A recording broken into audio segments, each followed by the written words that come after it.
मेरा लाहौर आना जाना कितना हुआ भाई। Wow amazing. जी नहीं, कोई वाह वाली गल नहीं है। अभी पिछले हफ्ते की बात है, शादी भी करनी थी लाहौर। तौबा तौबा तौबा, जिस टाइम पे मैं कराची में नाश्ता करती हूँ ना, वहां उस टाइम पे रुखसती हो जाती है। हाँ है बेगैरता।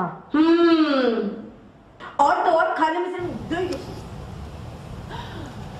क्या कहें इनके बारे में, मतलब ये ऐसी खातून है बिंदास है, जब से आई दबंग है, जब से इन्होंने ये YouTube का महाज संभाला है, जबरदस्त किस्म की इनकी वीडियोस आ रही हैं और हर वीडियो के ऊपर लाखों व्यूज आ रहे हैं। और इससे पहले हमने नहीं देखा था कि पाकिस्तान में कोई भी ऐसी लड़की आगे आए जो कि कॉमेडी की फील्ड में कुछ करे, क्योंकि हमारे यहाँ समहाउ शफादी लोगों का रवैया कि मायूब समझा जाता है कि एक लड़का अगर कॉमेडी कर रहा हो तो हा कितना क्यूट है, लड़की अगर कॉमेडी कर रही हो इसकी शादी कैसे होगी, इसने क्या मखौली हरकतें शुरू कर दी हैं। तो ये एक हमारा मदिया, ये इस खातून का आधा तारुफ है, इसकी यूट्यूब इंस्टाग्राम तारुफ इसका वो जितना आप लोग जानते हैं। ये स्टेज की मलिका है, इनको मलिका स्टेज भी कहा जा सकता है, क्योंकि जब ये स्टेज पर परफॉर्म कर रही होती हैं, चाहे वो खवातून हो चाहे वो औरतनाक हो, ये हर महाज पे डटी हुई हैं और बड़ा जबरदस्त इनका गैंग है।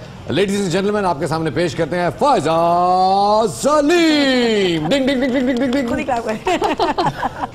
How are you? Good morning. I'm good. Good morning. Faiza, क्या चल रहा है जिंदगी में इस बस काम चल रहा है और शादी हुई है तो juggling work with house hold chores, घर सेटअप कर रहे हैं। सारे टैबूज एक के बाद एक ब्रेक हो रहे हैं। पहले खातून स्टैंड अप कॉमेडी नहीं समझ में आया, फिर उसके बाद खवातीन गैंग, पूरे का पूरा एक गैंग जो है मिलके स्टैंड अप कॉमेडी कर रहा है, नहीं समझ में आया। शादी के बाद फिर भी स्टैंड अप कॉमेडी जारी है, ये भी नहीं समझ में आ रहा। अच्छा, काफी लोगों को बहुत उन्होंने पूछा मुझसे कि तुम्हारा हस्बैंड अलाउ कर रहा है तुम्हें ये सब काम करने के लिए, giving you permission? I would never Mary someone जिसकी मुझे ये फिक्र हो कि मुझे परमिशन देगा कि नहीं। That person should not only accept me but also celebrate me. My husband is very supportive. तो उसका उर्दू में अगर बात कर लें तो सारी दुनिया समझ लेगी ये बात। अच्छा चल बात, मेरा हस्बैंड जो है बहुत मेरा साथ देते हैं, उनसे वो ये नहीं है कि वो इजाजत देंगे का सवाल नहीं उठता, अगर सवाल उठता तो फिर शायद शादी ना होती। अच्छा, आपके हस्बैंड सपोर्टिव हैं, ये तो आपको देख के भी लगता है, आपकी जो शादी के बाद जो वीडियोस आई हैं।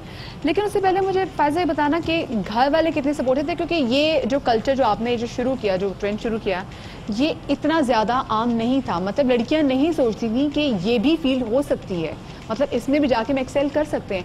आपके घर वालों ने साथ दिया, मतलब किसी ने कहा कि नहीं फायजा कुछ और ट्राई कर लो, कुछ और कर लो, वीडियो बनानी तो कुछ और कर लो? मैं एक्चुअली वीडियोस के अलावा मेरी लाइव परफॉर्मेंसेस पहले ज़्यादा थी, वीडियोस बाद में आई। पहले थिएटर करती थी तो घर में मैं बताती नहीं थी कि मैं थिएटर के प्लेज निकाल लेती थी पर इतने दिनों के, और मैं घर पे बोलती नहीं थी कि मैं कर रही हूँ। इम्प्रोव कॉमेडी ट्रूप में थी, मेरे घर पे पता नहीं था, because I was studying law और बड़ी महंगी डिग्री होती है यहाँ पे। एक्सटर्नल प्रोग्राम कॉमेडी, कहाँ ब्लैक कॉमेडी का दूसरी कॉमेडी? नहीं एक्चुअली थोड़ा सा इंटरलिंक्ड है, बिकॉज आई फील जो मूटिंग एक चीज होती है, इट्स फेक कोर्ट कॉम्पिटिशन। अच्छा, तो वो उसने मुझे बहुत कॉन्फिडेंस दिया for to speak in public, to मतलब आर्ग्यूमेंट्स अच्छी बनाने की। भी वीडियोस हैं YouTube पे। जी मूटिंग की, उसको मूटिंग कहते हैं, बहुत लोगों को पता नहीं होता कि क्या है, लेकिन उसका और मुझे आई थिंक स्टेज पे होने का कोई ज्यादा फर्क नहीं नजर आता मूटिंग करने में। और यानी आप ये कहना चाह रही हैं कि वकील बनने में और स्टेज पे कॉमेडी करने में फर्क नहीं है? आप ये कहना चाह रही हैं? मतलब कि नहीं, मूटिंग करने में वकील अलग है, वकालत अलग है, मूटिंग एक अलग, एक सॉर्ट ऑफ ड्रामेटिक कोर्ट। वकालत अलग है, आप मतलब अभी मैं थोड़ी देर में स्टूडेंट्स भी, जो मीडिया के स्टूडेंट्स भी करते हैं, लॉ स्टूडेंट छोड़ के जुमला देने लगा, आपकी तवज्जो दरकार है। जी यानी कि मुझे लगा कि अब ये कहेंगी कि मुझ में और फवाद चौधरी में बुनियादी तौर पे कोई फर्क नहीं है, दोनों का सेंस ऑफ ह्यूमर बहुत अच्छा है और दोनों ही वकील हैं। अच्छा चले, मैं इस बात को इग्नोर करती हूँ। अच्छा, घर वालों को कब पता चला ये बताएं? घर वालों को आई थिंक जब सोशल मीडिया पे बनाना शुरू की, तो जो मेरी पहली वीडियो थी ना सोशल मीडिया की, बाजी यू, वो एक तो वायरल हो गई। सही है। अब वो अब मैंने तो आप देखोगे कभी वो सुबह के 5 बजे हमने कबर्ड सॉर्ट ऑफ वार्डरोब जो होती है ना, वॉक इन टाइप, उस एरिया में बनाया हुआ है, कपड़े लटक रहे, पीछे फोन कैमरा से बनाया था, कोई पकड़ने के लिए भी नहीं था, सोफे पे टिका के हमने वो वीडियो बनाई है बाजी यू वाली, और वो ऐसी वायरल हो गई। उस जमाने में तो सोशल मीडिया का पाकिस्तान में इतना वो नहीं था, लोग नहीं, तो वो एकदम से एक चीज इतनी आउट ऑफ प्रमोशन हो गई, तो बहुत सारे लोगों को तब पता चला। प्लस उससे पहले ही ज्यादा लोगों को पता नहीं वडेरे का बेटा वीडियो है, अलीगुल पीर की, उसके अंदर हमने तो दोस्ती वोस्ती में किया था, हमने कहा था थोड़े बहुत व्यूज आ जाएंगे, बट दैट डिडंट हैपन, वो भी वायरल चली गई थी। तो आहिस्ता आहिस्ता सोशल मीडिया की वजह से अब लोगों को पता चलने लगा। And I was like if बाकी लोगों को पता चले I should tell my family also, because वो किसी और से ना सुन ले, बिकॉज वो गलत हो इससे पहले कि हाँ किसी और से सुने। थिएटर प्लेस वगैरह इम्प्रोव थोड़ा बहुत छुपाना आसान था, बट इतना वो जहन में था ना कि भाई ये तो नो सीन, ये तो है ही, हो ही नहीं सकता, तो मैंने कभी बोला ही नहीं कि मैं ये सब करती हूँ। और अभी तक मैं इंतजार कर रहा हूँ कि कोई एक जुमला ये दे जाए फेमिनिज्म के बारे में, कोई एक जुमला ये दे जाए वुमेन एम्पावरमेंट के बारे में। हम्बलनेस चेक कर रही हैं आप, मतलब कोई मेंशन ही नहीं है। Don't you feel that you are an emblem, आप एक अलंबरदार हैं वुमेन एम्पावरमेंट की? नहीं, मुझे बिल्कुल ऐसा नहीं फील होता। नहीं, मैं सीरियसली बोल रही हूँ, नहीं होता। जो अक्सर लोग जो है वो बोलते हैं अरे आपने ये स्टीरियोटाइप ब्रेक कर दी, वो कर दी, and I can't accept that, because मसला क्या है कि अगर औरत खुश है ना, अपनी मर्जी की जिंदगी गुजारी, तो स्टीरियोटाइप ब्रेक करिए। इतना स्टैंडर्ड लो है कि अगर मैं अपनी जिंदगी अपनी थोड़ी सी भी मर्जी से गुजारी हूँ, वो भाई जूते पहन लिए आपने अपनी मेहंदी में, बिकॉज मेरे पाँव टूटने में चाह रही थी, मजे की। और ये की मेहंदी की वीडियोस भी जो हम दिखा रहे थे। अच्छा फायजा, हम बात कर रहे थे, एक लड़का अगर जोक क्रैक करे या कोई जुगत लगाए तो ही इज वेरी फनी है, कितने मजे का है, कितना पॉजिटिव है, लेकिन अगर कोई लड़की जोक क्रैक करे या जुगत लगाए तो she is bold. So there are two things. एक तो ये है कि अगर रिसर्च ने साबित किया है कि जो औरतें या मर्द होते हैं with good sense of humour, they are also highly intelligent. यानी कि मैं लड़कियां, हम तीन बंदों की बात भी की, तो वो आपकी इंटेलिजेंस है कि आपका सेंस ऑफ ह्यूमर अच्छा है। तो बहुत सारे आदमी, खासतौर पे मशरकी आदमी, एक्सेप्ट नहीं कर सकते कि उनकी जो है वाइफ्स हो या पार्टनर्स हो वो इंटेलिजेंट भी हो, तो इंटिमिडेटिंग समझते हैं। और नॉट ओनली एक्चुअली मशरकी भी नहीं बल्कि मगरब भी उससे इंटिमिडेट होते हैं। एक तो ये चीज़ है। दूसरी ये चीज़ है कि कॉमेडी, अगर पाकिस्तान में लड़कियां आना भी चाहती है ना मीडिया में, तो उनको एक्ट्रेस बनना होता है, मॉडल बनना होता है।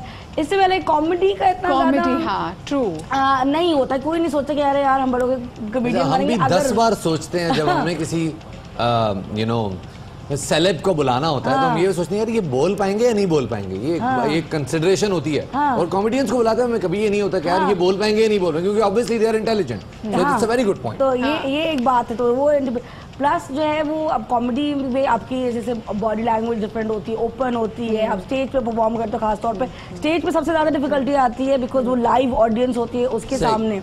सही। कल हमने बॉडी शेमिंग के हवाले से बात की कि खवातीन को, बंदों को भी बॉडी शेमिंग का सामना करना पड़ता है, लेकिन खवातीन को कहीं ज्यादा सामना करना पड़ता है, क्योंकि हर चीज हम उसको उसकी एंड में शादी से मिला देते हैं। तुम्हारा वजन ज्यादा हो गया है, तुम्हारी शादी नहीं होगी, तुम कॉमेडी बहुत ज्यादा कर रही हो, लोग तुम्हारी बातें कर रहे हैं, तुम्हारी शादी कैसी होगी सोशल मीडिया में। लोगों का ये एटीट्यूड है। लोग स्टीरियोटाइप नहीं करते थे। जब आप कॉमेडी करना शुरू करते तो लोग आपको सिर्फ उसी कैरेक्टर में देखना चाहते हैं। फिर वजन को भी मैं साथ रिलेट इसलिए करूंगी क्योंकि हमारे यहाँ एक वो लड़की जो थोड़ी चबी है, हम उसी को देखेंगे कि ये कॉमेडी रोल ये कर सकते हैं, हम उसको हीरोइन का रोल या कोई बड़ा मेन रोल नहीं देंगे। हीरोइन का क्या, एक नॉर्मल शख्स का रोल भी नहीं देते। उनको होता है कि अच्छा कॉमेडी करके उसको दिखा दो, ठूसते हुए दिखा दो सीन में, इस टाइप की चीजें, या बेचारी बना दो। तो स्टीरियोटाइपिंग बहुत है। And actually main stream media में तो इतनी है कि मैं आती हूँ मेन स्ट्रीम मीडिया की तरफ, फिर मैं वापस चली जाती हूँ, मैं आती हूँ फिर मैं वापस चली जाती हूँ, बिकॉज मुझे होता है कि मैं I rather not work than do demeaning roles. मैंने बहुत दफ़ा बड़े बड़े डायरेक्टर्स को मना किया है। हर सिटकॉम में मैं होती है, अगर मैं एक्सेप्ट कर लेती हर किस्म का role, and not just body shaming but also like अजीब डिमीनिंग चीज़ें, तो दूसरे लोगों के लिए भी लाइक कॉन्डिसेंडिंग जोक्स होते हैं। तो बड़ा मुश्किल हो जाता है कि आप बैलेंस रखो कि आप फनी भी हो but also not offensive to someone in particular. तो I think it's just something that I have learn to deal with over time. Social media में बहुत ज़्यादा होता है, और मैं इन लोगों के शफात जैसे भी ऑब्वियसली यूट्यूब पे, social media पे is big on social media and now obviously on television also. But इनके ऊपर ना comments इनकी appearance में नहीं आएंगे, इतने आएंगे 100 में से 4 comments होंगे कि शफात बड़ी मनुष्य शक्ल का आदमी है। ये example I am just saying, but मेरे 100 में से आई एम एग्जाम्पल 20 लोग बोलेंगे कि अरे देखो मोटी, ये वो, दिस एंड दैट। तो ये है डिफरेंस। मतलब आप फिर ऐसा करें, थोड़ा देर मेरे फेसबुक पेज पे आए और थोड़ा जरा उसको स्क्रॉल करें, आपको माशाल्लाह इतनी वैरायटी मिलेगी गालियों होगी, लेकिन अपीयरेंस पे इतना अपीयरेंस पे डेफिनेटली है। अपीयरेंस पे मैंने देखा शफात इतनी जबरदस्त प्लस साइज मॉडल्स हैं, इतनी जबरदस्त प्लस साइज मेकअप आर्टिस्ट है। मैं उनकी वीडियोस देखती हूँ क्योंकि मुझे मेकअप वीडियोस देखना अच्छा लगता है। तो मतलब लोग नीचे ये नहीं लिखेंगे कि तुमने कितना अच्छा मेकअप किया है, कितने अच्छे तरीके से कैरी किया है। लोग उसको उसके मोटापे की वजह से, उसके और मैं हैरान हो जाती हूँ ये कौन लोग हैं। बट टू बी ऑनेस्ट वक्त के साथ साथ ना मुझे लगता है कि ये मेरे कमेंट सेक्शन में ऐसे लोग कम होते जा रहे हैं, प्रॉब्लम ऑल्सो बिकॉज वो बैन हो जाते हैं, बट कम होते जा रहे हैं। I feel like man also talk about it, तब ज्यादा भी ज्यादा हर्ट तो नहीं करते आपको ये पहले करते? आई मीन इंसान है तो कभी कभी होता है कि भाई मुझे ज्यादा हर्टफुल ये लगता है कि लोग इतने घटिया हैं, इतने फ्रस्ट्रेटेड है, इतने बुरे लोग हैं। मतलब आप क्यों, आपको नहीं पसंद आ रहा है ना देखें, आप ना देखो, आप कमेंट ही ना करो, कमेंट करेंगे तू तराह करेंगे कमेंट, वो जाहिर है। उसमें ज्यादा अफसोस होता है कि पाकिस्तानी कैसे जस्टिफाई करें कि उनकी पैदाइश का कोई मकसद नहीं है, मतलब ऐसे ही जिंदगी है, ऐसे ही नहीं पैदा हो गए ना, वो जाहिर है कुछ ना कुछ तो करेंगे। मतलब आप देखें कॉकरोच है, बेड है, छिपकली है, पैदाइश जस्टिफाई नहीं होती उनकी, इनकी भी जब तक गाली नहीं तब तक नहीं। फायजा कभी सुनने का इत्तेफाक हुआ अजीज मियां साहब को? ऑफ कोर्स अबूजर बहुत बड़े फैन हैं, तो उनके थ्रू मैंने काफी सुना है। मतलब सुना ही है, यानी कभी कोशिश भी हुआ कि परफॉर्म करें उनके साथ? नहीं परफॉर्मेंस करें। कैसा लगता है कि आपने प्रोटोटाइप ब्रेक किया है फाइनली, दोबारा वही सवाल करूं, लेकिन अब आपको देख के बहुत सारी नई खवातीन, नई लड़कियां इस फील्ड में आना चाह रही हैं, क्या मशवरा देना चाहेंगे इनको? वही तो मैं हमेशा देती हूँ कि दूसरों को रेप्लिकेट उनकी जर्नी करने की ज़रूरत नहीं है। मैं हमेशा ही बोलती हूँ कि अपना सॉर्ट ऑफ इवन ठीक है, like I started it in a lot of people have come after me, वो उनको ज़रूरी नहीं कि वो मेरी तरह की कंटेंट बनाए या मेरी तरीके की सेम चीज़ें करें, अपना फ्लेवर लेके आए। बिकॉज बहुत लोग ये होता है कि सोचते हैं अच्छा ये फॉर्मूला चल गया चलो हम भी कर लेते हैं। So your heart should really be in it, कि आपको बहुत ही आपको जज्बा जुनून हो तो आप इस तरफ आए। जुनून, हाँ, मतलब कि आपको ऐसे नहीं कि बस चल गया ट्रेंड तो आप भी चढ़ गए सही बैंड वैगन पे। तो मतलब अपना ट्रेंड खुद बनाओ, दूसरों को कॉपी मत करो। व्यूअर स्मार्ट हो गया। हाँ, दूसरों को कॉपी ना करो, बिकॉज अगर आप करोगे तो फौरन पकड़ लेगा। अगर आपको नहीं बोलेगा तो आपके पीछे जरूर बोलेगा। बिल्कुल, क्योंकि जो कैमरा होता है ये बहुत चालाक होता है, ये पकड़ लेता है कि आपके अंदर ये हुनर है या नहीं है। और अगर आप दूसरों को कॉपी करेंगे तो कब तक कॉपी करेंगे भाई? हाँ, नहीं कुछ लोग कॉपी करने में भी अच्छे होते हैं, ऐसा नहीं है। बट आई वुड से कि अगर you really want to work so that आपको अपना ही वो लेके आना चाहिए। मैंने कभी वो नहीं किया, मैं जो हूँ मैं हर सेटिंग में वही लेके जाती हूँ, चाहे वो मैं हर किस्म के लोगों में उठती बैठी हूँ, हर किस्म की जगह पे जाती हूँ। आपके हस्बैंड आपके कॉमेडी शोज अटेंड करते हैं? अरे वो टिकट पे होते हैं इतना शिद्दत से अटेंड करते हैं। अच्छा, मैनेज भी वही कर रहे हैं, नहीं मैनेजर अलग है? नहीं मैनेजर अलग है, वो तो लाइफ टाइम मैनेजर हो गए। आप कैसी बातें करें। Thank you so much Faiza, हमें बहुत खुशी हुई कि आप हमारे शो पर आई और हमारी बड़े राज की बात। बड़ा अच्छा लगता है जब कोई लड़की डिफरेंट फील्ड में एक्सेल कर रही होती है, तो अपने लिए और बाकी लड़कियों के लिए अच्छा लगता है। शफात, अब आप इजाजत लेंगे लोगों से?